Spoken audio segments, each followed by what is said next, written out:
porque la idea nada más es que cuenten con más herramientas para poder llevar a cabo la lectura de conceptografía y haya un mejor entendimiento de todo lo que es la lógica clásica, que hoy entonces vemos ya como tal lógica fregiana, ¿no? En lo que hemos aprendido de lógica clásica, ustedes ya tienen bien entendidas las 7 reglas de inferencia que revisaron, pero no solo eso, no se han conformado con eso, sino que han compartido entre ustedes materiales donde salen otras reglas complementarias que suelen ser, este, suelen alcanzar a ser 9 reglas de inferencia y 10 de equivalencia. Entonces, bueno, ya revisamos exhaustivamente la tautologicidad y que estos son verdades lógicas y por qué dada cierta información de algo se sigue algo. Y vimos también estas reglas de equivalencia y vimos hasta el hartazgo y lo absurdo, la razón por la que aceptamos la doble negación y por qué entonces en lógica se puede sustituir una cosa por otra.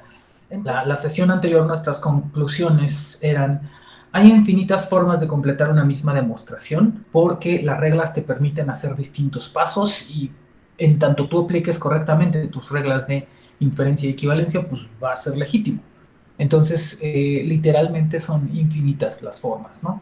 Algunas, por supuesto, van a ser más o menos, ahí utilizamos este adjetivo como un tanto subjetivo tal vez y nada lógico, que es elegantes, donde utilizas tal vez menos pasos o donde utilizas las reglas de una forma más ingeniosa y cosas por el estilo.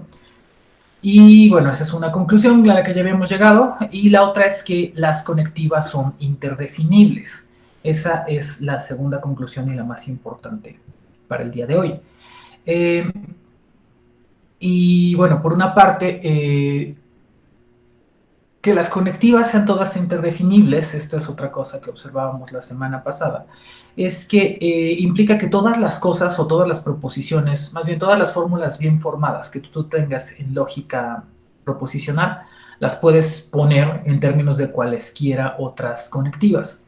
Y eso significa también, es decir, si lo puedes poner en cualesquiera otras conectivas, significa que también lo puedes poner en implicaciones y negaciones.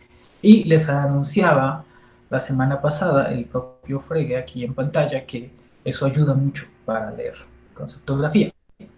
Y es lo que vamos a hacer hoy. Entonces, primero, bueno, seguramente ya algunos de ustedes empezaron a ver conceptografía y hay una distinción relevante en filosofía del lenguaje. Estoy viendo si hay preguntas. Recuerden que si las hay me interrumpen. Y también estoy viendo si hay más gente que se quiere unir. Parece que no. Ok, continúo. Bueno, hay una distinción muy importante en filosofía del lenguaje. Una de las razones por las cuales me emociona como cada año dar Frege es que siempre lo redescubro como algo bien padre. Y por una parte, y por otra, que toda la filosofía contemporánea en realidad me parece que tiene origen en estos trabajos de Frege. Porque y cuando digo toda la filosofía contemporánea, estoy hablando de filosofía de lenguaje y de filosofía de la mente y de varias otras cosas interesantísimas que pues pasan en la filosofía de hoy. Y que tristemente Frege nunca supo. Eso es algo que creo que ya les he mencionado. Frege, a mí seguramente desde que nos conocemos me escuchan hablar de Frege, también a otras personas lo, lo, lo reconocen y lo ponderan en un lugar muy importante en la historia de la filosofía. Yo incluso diría que el lugar más importante, pero Frege nunca tuvo noticia de eso. Frege, digamos que pues nunca pasó de ser un profesor de asignatura tipo A, pues que a veces se carteó con algunos profesores importantes de otros lados, que llegó a tener correspondencia con Russell y con otros autores importantes, pero pues era un gran pensador y era un profesor pues de mediana importancia, por decirlo de alguna manera, y como que sus grandes éxitos o su gran logro en la vida fue que la conceptografía, que fue como que su gran obra, fuera publicada. Pero al momento o previo a publicarse conceptografía, sucede que está en un intercambio de cartas con Bertrand Russell y Bertrand Russell le dice, pues es que tu teoría está mal porque se filtra, bueno, lo que conocemos como la paradoja del mentiroso, y que también en la historia contemporánea de la filosofía se conoce como la paradoja de Russell, que es algo de lo que ya habíamos hablado alguna vez, la forma entenderlo informalmente, es la paradoja del barbero, así se le llama. Que si tú tienes un grupo de alguna característica, por ejemplo, de gente que afeita a los demás, y pones una condición que dice, existe, por ejemplo, un barbero que solo afeita a todas las personas que no se afeitan a sí mismas. La pregunta es, ¿quién afeita a ese barbero? La respuesta es, si el barbero se afeita a sí mismo, entonces no debería afeitarse a sí mismo. Pero si no se afeita a sí mismo, entonces por la condición uno debería afeitarse a sí mismo. Entonces, en términos informales, esa es la debilidad que encuentran en el trabajo de Frege.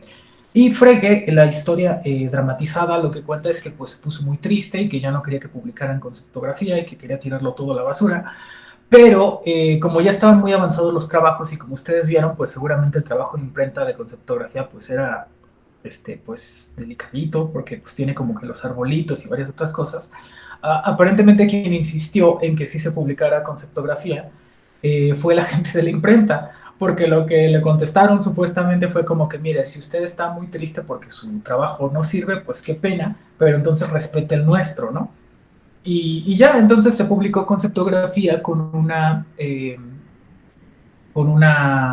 nota introductoria donde Frege reconoce su error y es un gran acto de humildad y de una eticidad intelectual maravillosa, que es lo que tenemos que aprender siempre, donde dice, mira, yo presenté esto, pensaba que estaba bien, además esto es algo de lo que ya les he hablado, para Frege la lógica no era nada más formal. Frege estaba, bueno, el momento de la historia de la filosofía en el que nos encontramos es uno donde no es tan claro ni tan obvio que la lógica no se traslapa exactamente con la epistemología.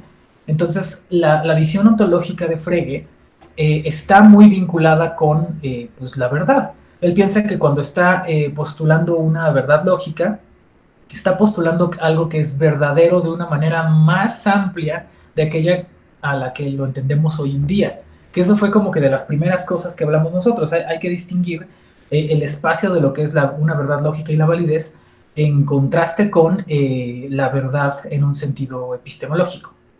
Entonces, esto por supuesto tiene mucha discusión de trasfondo, pero bueno, muy en breve se los estoy platicando por si ojalá un día haya la oportunidad que revisen esto en filosofía del lenguaje y en filosofía de la lógica.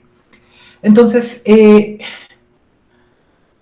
se publica Conceptógrafo en esta adenda de Frege diciendo, pues me equivoqué, pero aquí está mi trabajo y ya. Y se publican también de manera póstuma, hay la colección de trabajos completos de Frege, donde trae varios escritos, concepto y objeto, sentido y referencia, función y argumento, thought, creo que nunca he visto eso traducido, bueno, se llama algo así como pensamiento, una investigación respecto a, no me acuerdo cómo se llaman completo, pero bueno, es la versión corta es thought. Y Frege nunca supo que estaba sentando las bases de toda la filosofía del lenguaje, de la filosofía de la mente y de la filosofía analítica contemporánea y de la filosofía en general. Él se murió pensando que pues no había hecho nada importante y me hace súper triste. Y ya. Y siempre que puedo, que es cada año, le platico esto a toda la gente que tal vez no lo sepa. Entonces, por eso, perdón por la digresión. Ahora, muy brevemente respondiendo a la pregunta de... muy brevemente respondiendo a la pregunta de Rafael, ahorita digo de que se trata la clase anterior, pero no te pongas triste el 1 de octubre. Todos somos Frege en alguna medida. Y ya, hay que apreciar nuestro trabajo por sí mismo. Luego hacemos un grupo de intercambio emocional al respecto. Pero bueno. Y eso es lo que era la conclusión de la clase anterior, que tengan eso en mente cuando lean conceptografía. Y eso resume lo que hicimos la semana pasada muy brevemente. Y ahorita van a ver por qué. Eso, ya se me perdieron ustedes. Aquí están. Entonces, eso es lo que vimos la clase anterior, Rafael. No es mucho de lo que te perdiste. Y bueno, la lógica de Frege entonces funciona o es más fácil de entender con esto que acabamos de revisar y tiene algunos otros elementos. Aquí en esta diapositiva que estamos viendo están algunos de los elementos de filosofía del lenguaje que no son necesarios para operar lógicamente, propiamente, digamos, porque no tienen que ver con las deducciones ni con las equivalencias, pero en tanto que está ahí puesto en el libro, pues sí puede ser un distractor, ¿no? Entonces por eso pensé que sí se los tenía que explicar. Entonces, lo primero que explica Frege es esta barra horizontal que está ahí, se llama barra de juicio, y lo utilizamos para mencionar una proposición cualquiera, ¿no? La proposición, los gatos son bonitos. ¿Dónde están mis gatos? Bueno, se mencionaría así, ¿no? Cualquiera. Y eso es distinto de lo que está abajo ahora, que es la aserción de una proposición como un hecho. La barra de aserción, la que está aquí marcada con la flecha abajo en esta vertical, lo que dice es un hecho que tal cosa. Es un hecho, en el caso del ejemplo que mencioné, es un hecho que los gatos son bonitos, por ejemplo. Y la utilizas, o el sentido de hacer esto para Frege es decir, mira, cuando nada más estás proponiendo algo que pues medio estás especulando, o quién sabe si es verdadero o es falso, pues pones nada más la barra de juicio. Pero cuando algo ya está demostrado, o tú sabes que es un hecho, entonces usas la barra de excepción. Y eso funciona o tiene una aplicabilidad, digamos, práctica cuando estás demostrando teoremas y otras cosas en matemáticas, ¿está bien? Pero la verdad es que la barra de aserción no es un símbolo propiamente lógico, no tiene un valor de verdad como lo estamos entendiendo en la lógica clásica que está postulando el mismo Frege. Entonces, de alguna forma está en un lenguaje de otro orden, en una especie de metalenguaje o algo por el estilo. Número uno. Y número dos, lo que van a ver es que en realidad pues, no lo usamos para nada en las demostraciones, ¿no? Solamente es una cuestión informativa. Y en otro momento también cuando ustedes revisen cosas más bonitas de filosofía del lenguaje y filosofía de la lógica, podrán ver que existen otras conectivas de este tipo y qué tipo de acción es decir que algo es, o aseverar que algo es verdadero, por ejemplo. Bueno, eso solamente lo menciono porque está en el texto, porque se van a enfrentar a eso, y porque pues está en los árboles de Frege, entonces van a decir, oye, ¿por qué está ese dibujo ahí? Entonces puede ser confuso si nadie te dijo de qué se trataba, ¿no? Pero estrictamente no cambia el sentido de lo que escribimos cuando hacemos árboles de Frege y cuando hacemos oraciones o expresiones en lógica proposicional. De hecho, lo que evidencia es que cuando nosotros ponemos premisas en lógica proposicional, estamos implicando la suposición de que estamos diciendo algo verdadero. Si esto es verdadero, entonces se sigue esto otro. Y eso es algo que no siempre pensamos.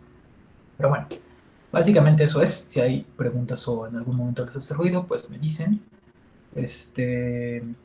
Más o menos, Jesús, si es como introducir, si por ejemplo, si tú dijeras, dadas estas premisas, podría seguirse esto. Y ya que hiciste la demostración, dices, ah, mira, esto ya es un hecho. Esa sería una forma, digamos, de utilizarla. Pero si te fijas otra vez, pues no es algo que sea intrínsecamente lógico. Es una información como para ti. Entonces, sí se parece o tendría esa aplicación, pero pues luego deja de figurar tanto en conceptografía como en otras cosas. En realidad, de lo que se trata es que nos permite introducirnos a un tema, pero de otro orden, como de otro orden de cómo entendemos la lógica y cómo entendemos las ciencias formales. Mira, llegó Fabio.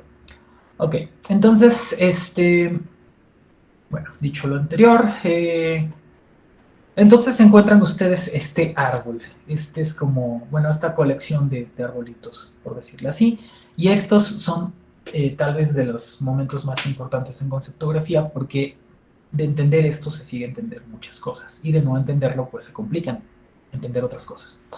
Entonces, el primero lo que dice es B implica A. Ya sé que cuando ustedes están leyendo Frege, lo que leen es un montón de cosas donde dice, esto supone que B se niega y A se afirma y un montón de cosas bien locas y aparece la tabla de verdad y varias otras situaciones interesantísimas que revisar, pero que ustedes tienen que hacer ese esfuerzo intelectual, uno, y dos, que pues sencillamente esto es lo que hay que entender, que la relación de implicación se representa de esta forma en los árboles de Frege.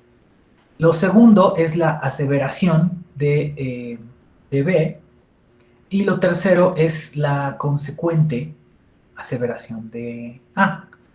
Entonces, lo que tenemos aquí puesto en consecuencia es lo que conocemos como el modus ponens. B implica A, es decir, esto. B implica A y B, por lo tanto, A. Entonces, eso es muy importante. Y aquí, bueno, ya es algo que vimos muy exhaustivamente y a detalle de qué se trata el modus ponens y por qué lo aceptamos. Otra cosa que quiero que observen es esta barra de demostración, creo que así le dice, no me acuerdo, que es equivalente a este otro símbolo. Entonces decimos, esto es consecuencia de esto que está acá. Es lo mismo que está pasando ahí. Lo que está abajo, esta A, es consecuencia de la conjunción de estas dos cosas. Qué relajo, hice muy rápido. Bueno, entonces, así es el modus ponens.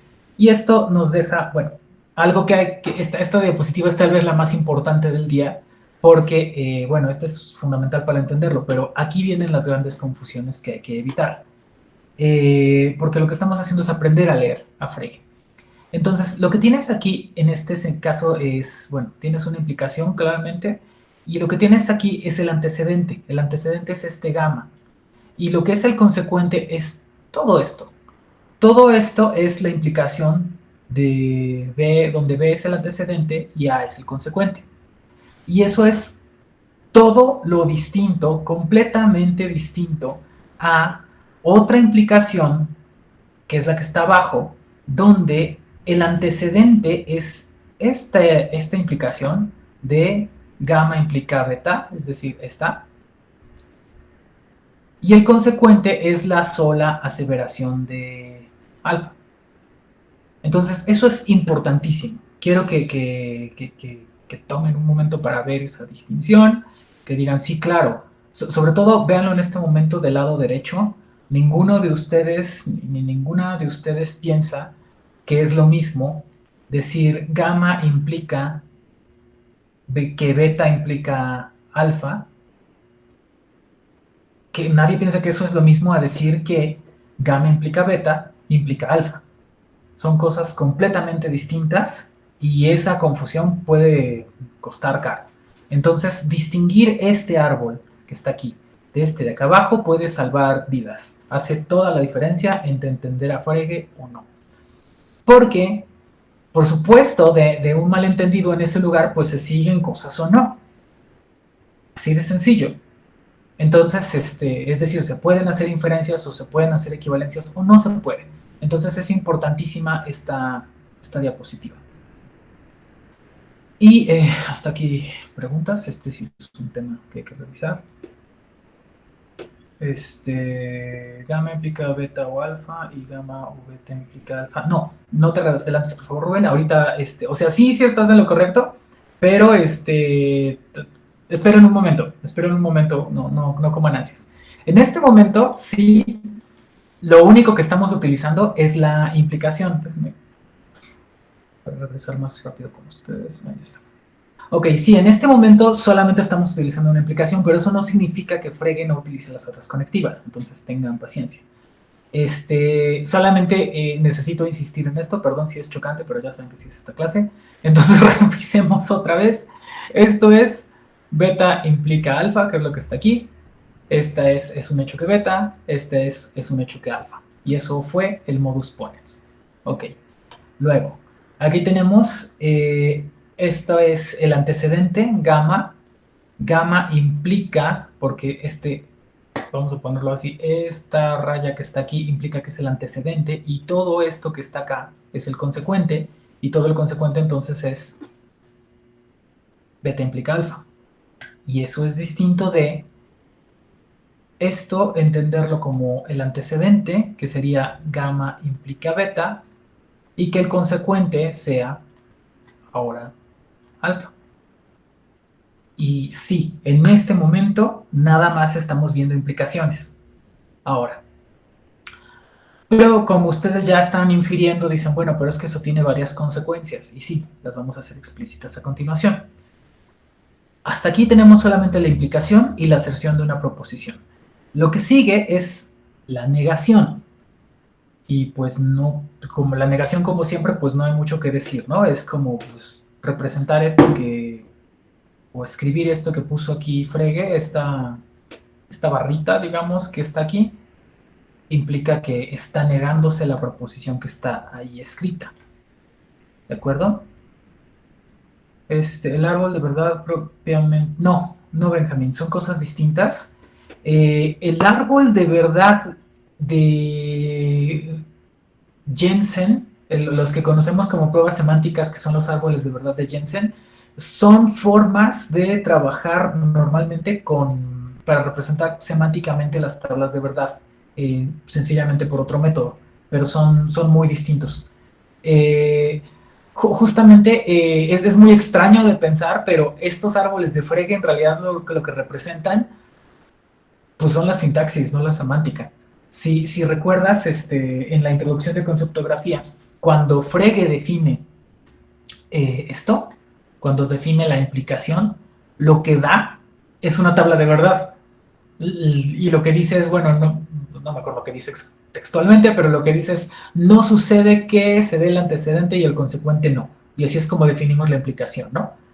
Y entonces ya dice cuando algo es verdadero y cuando entonces este es falso y cuando es, básicamente da la tabla de verdad, lo que dice es 1011, me parece que la da de cabeza cuando hace la definición de la implicación, pero está diciendo lo mismo. Pero no, lo que representas con árboles de Frege es de alguna forma sintaxis y las definiciones son semántica y los árboles de Jensen son semánticos. Entonces no es lo mismo. Sí, es padrísimo. ¿Para qué hizo Frege sus árboles? Porque no existía la lógica clásica. O sea, es que en serio, o sea, se los tengo que decir a todos.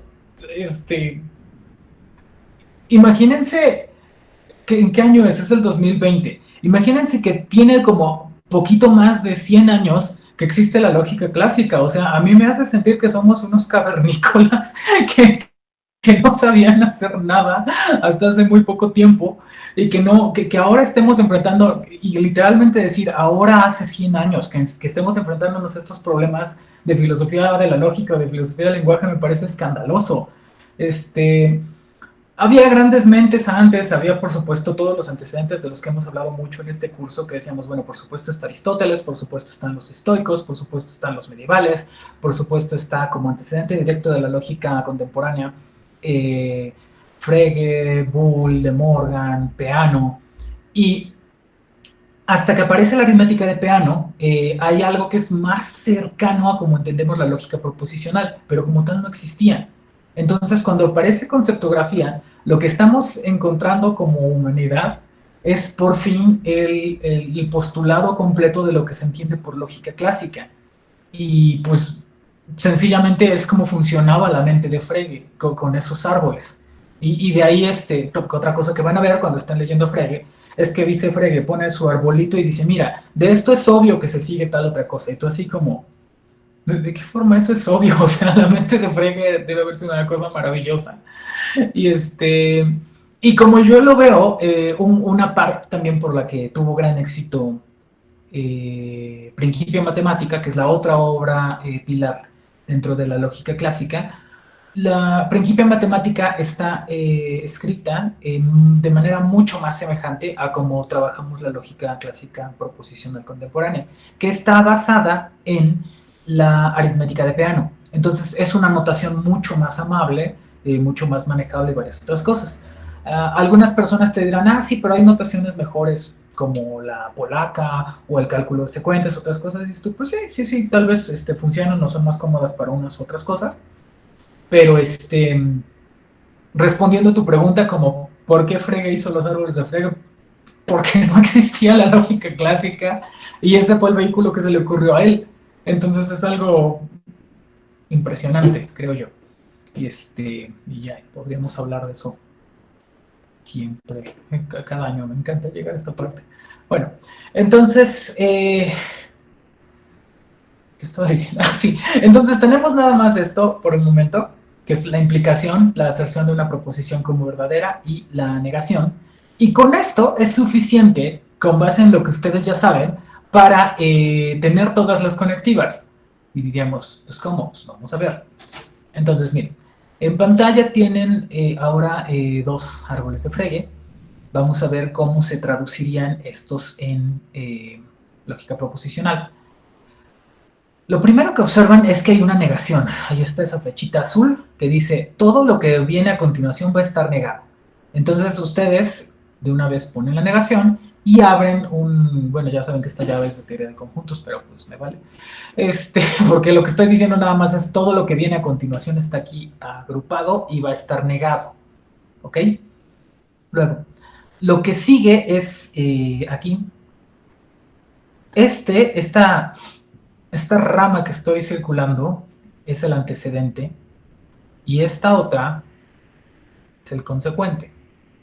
Entonces, lo que sigue es que pones ese antecedente, no es el caso que B implica A. Y luego, lo que sigue es el consecuente. Ah, esto está pésimo, me faltó una implicación, Dios mío, qué desastre. Me voy a saltar a esta diapositiva, esperen un segundo. Ahí está, me voy a saltar a esta para que no estemos corrigiéndola en cada una de ellas. Lo corrijo al rato. Ay, no. ¿Dónde estoy? ¿Dónde estoy? Ah, estoy aquí. Ok. Aquí va una implicación. No me acuerdo cuál era el comando. Ah, no, aquí no sirven los comandos. Es muy latoso hacer esto. Ok, ya está. Entonces, perdón por el error. Aquí acabamos de perder algo de didáctica y se pierde mucho tiempo de planeación de las clases. ¡Qué maravilla! Vale. Todo lo que cuesta un error. Ok, entonces ahora pónganle atención a lo que voy a estar rayoneando, por favor. Entonces, revisamos hasta aquí que esta negación es esta. Y que lo que se está negando es todo lo que viene a continuación. Luego, el antecedente de esta implicación va a ser este que está aquí, que es esto, no B implica A. Y el consecuente, es decir, cuando nos paramos en esta parte, lo que tenemos es la negación de B implica no A. B aquí implica no A. ¿De acuerdo? Es desafortunado que se haya echado a perder el proceso de lo muestra de diapositiva por diapositiva. Y a ver, contesto preguntas. Son formas de representar proposiciones no demostradas. Exactamente, Noemi. Porque si te fijas, por ejemplo, el modus ponens es muy ilustrativo porque el modus ponens lo que representa son tres fórmulas, por decirlo de alguna manera.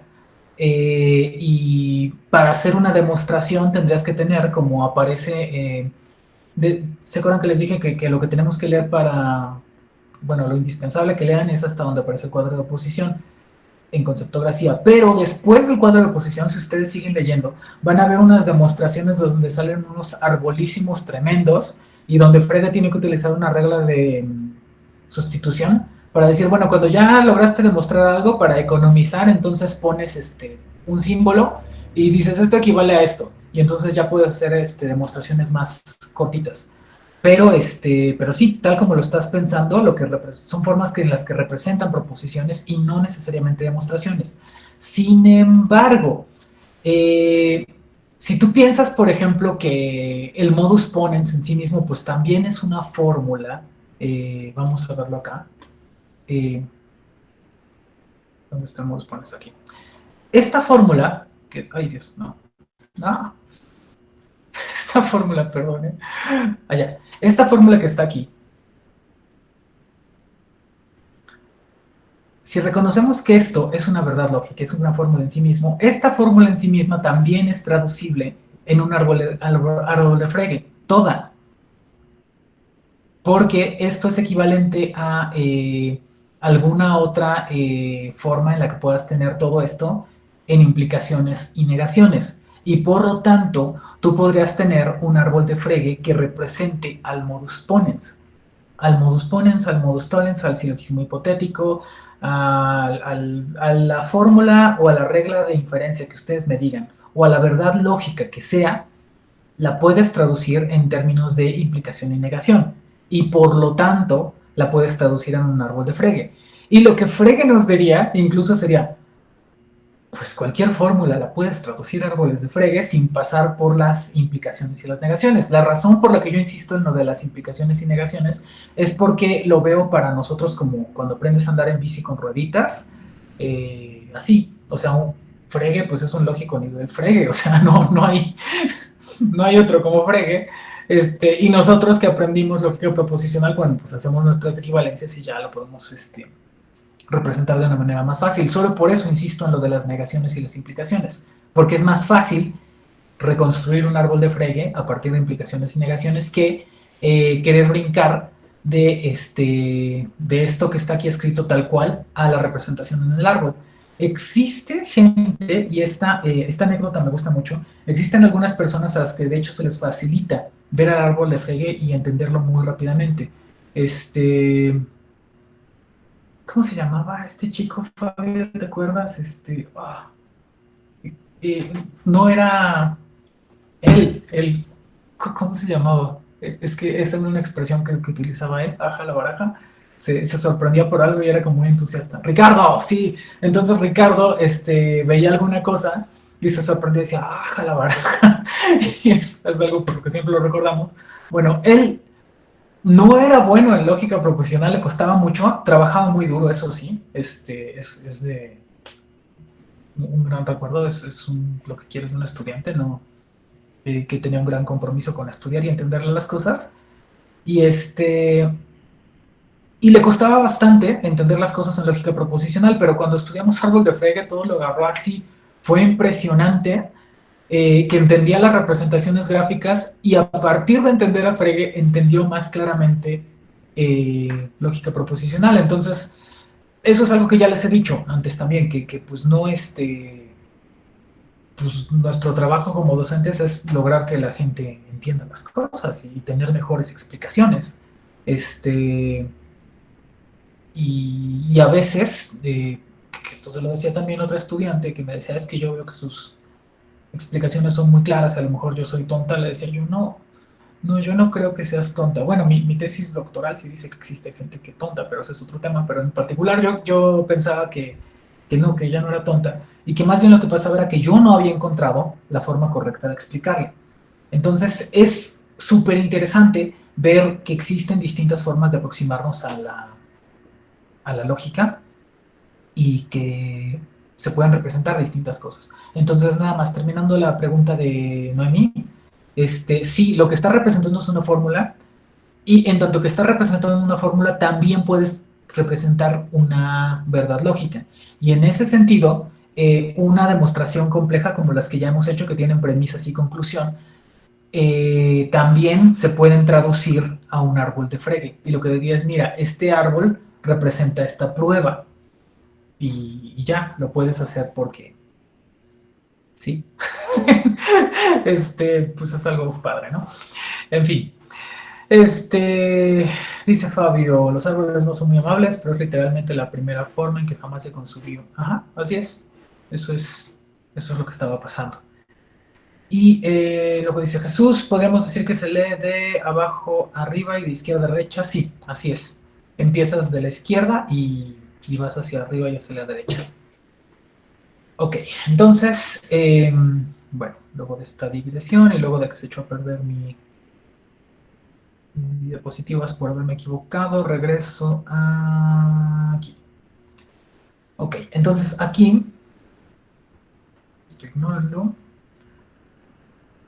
Ok, aquí ahora voy con la del lado derecho. En el lado derecho lo que tienes también es primero una negación que te dice todo esto va a estar negado, ¿no?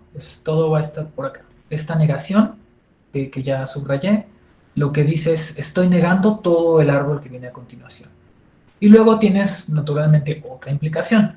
La implicación donde primero está esta parte, que es esta sección, digamos, que es el antecedente, que es B implica no A, que ya está aquí. Y esa tiene como consecuente toda esta otra sección. que es, no es el caso que, esta es esta negación, no B implica A, que es esto que está aquí.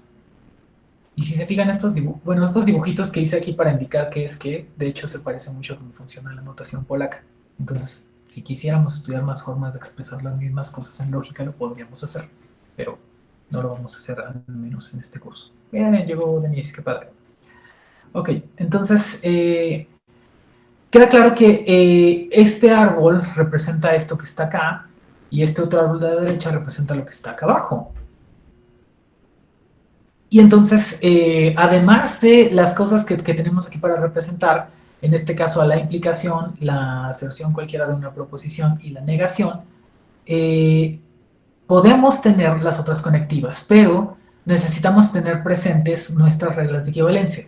La transposición, la implicación, la ley de Morgan, la doble negación y la conmutación, como ya las hemos trabajado. Y por supuesto las otras que existen que no hemos revisado exhaustivamente, al menos en estas sesiones, pero que algunos de ustedes este, ya han estudiado y se han compartido, ¿no? En los distintos archivos en el tablón del Classroom. Ok, entonces vamos a revisar cómo funcionan la conjunción y la disyunción. Y es muy sencillo, porque en realidad es lo que ya vimos la clase pasada. En el caso de la conjunción, sencillamente dices, bueno, ¿una conjunción qué es?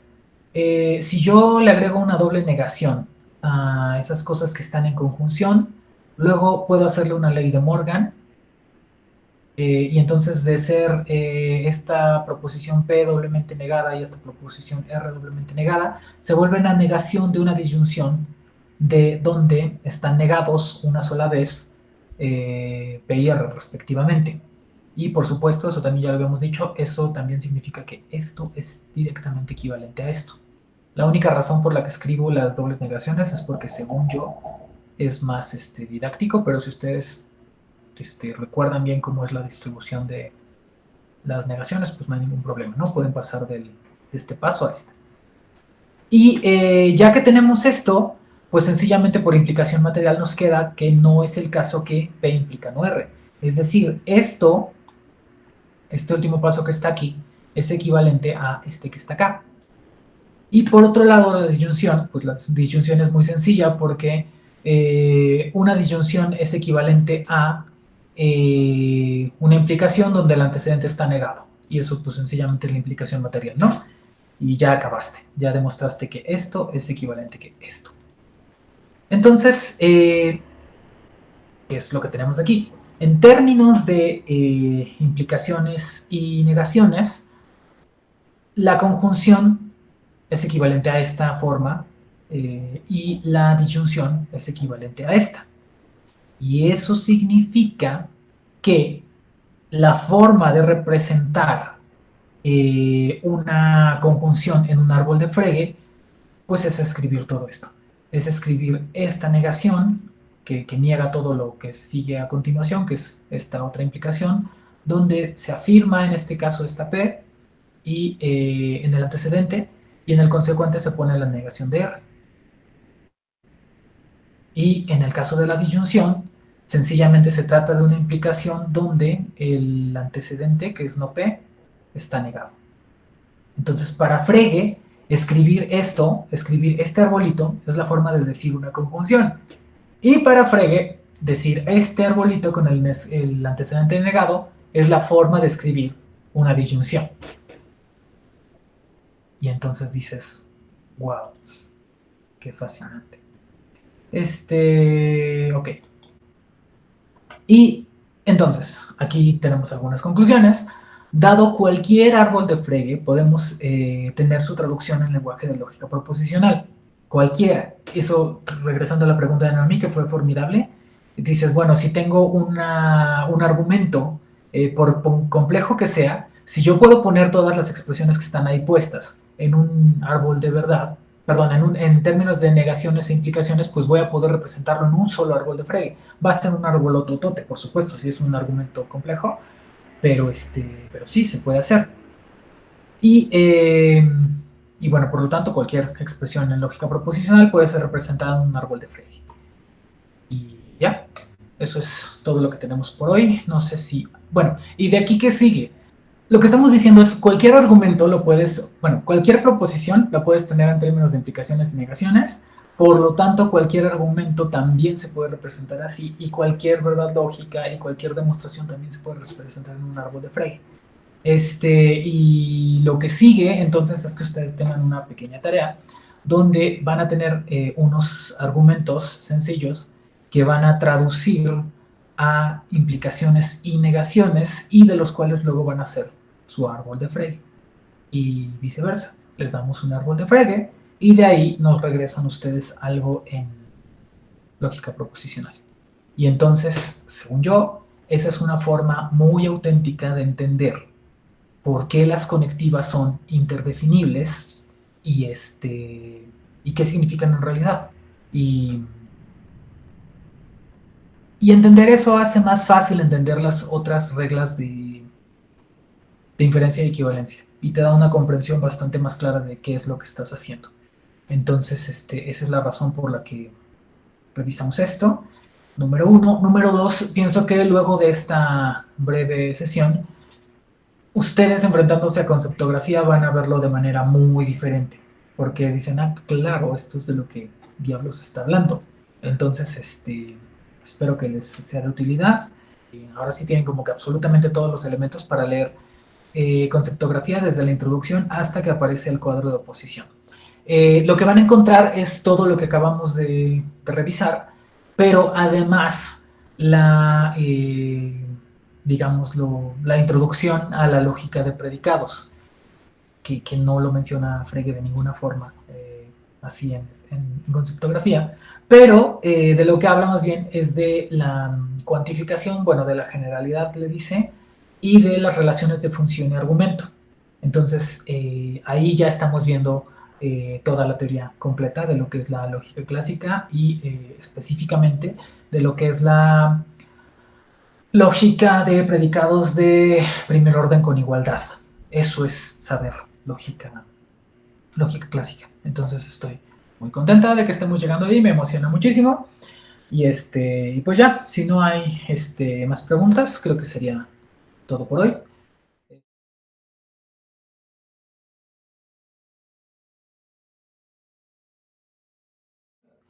Pues esperen la tarea, traten de relajarse, salgan a la azotea, jueguen con sus mascotas, coman bien, cuídense mucho. Y ya, pásenla muy bien. Si no tienen más preguntas, nos vemos el viernes que entra. ¿Vale? Uf, ay, qué cansado es. Chao, Rubén, cuídate mucho. Bye, bye, bye, Luna de Octubre. Excelente, Noemí, me da muchísimo gusto. Gracias, Mau, gracias, Luna de Octubre. Mm. Chao, chao, Jesús. Ah, Jesús, por cierto, compartí un texto que, bueno, no, es que no tenía el texto. Mira, de la pregunta, creo que fue Jesús quien me preguntó, por eso estoy diciendo eso ahorita, por la relación entre lógica y estética. Hay un texto de Ulianov Montaño que les compartí el enlace a Springer Link en Facebook. Ese texto yo lo tenía porque me lo compartió él, por eso lo conocí. Es un vínculo poco explorado en realidad, el vínculo entre lógica y estética, pero existe. Entonces, seguramente si revisas eso, puedes encontrar buena respuesta a las cosas que estabas buscando. Y, y ya, espero que ayude. Y ya acabamos. Textos tan clásicos y tan importantes como el de Frege, pues debería estar libre y gratis en todos lados, ¿no? O sea, y ya que eso es lo que tenemos que buscar hacer, como liberar el conocimiento.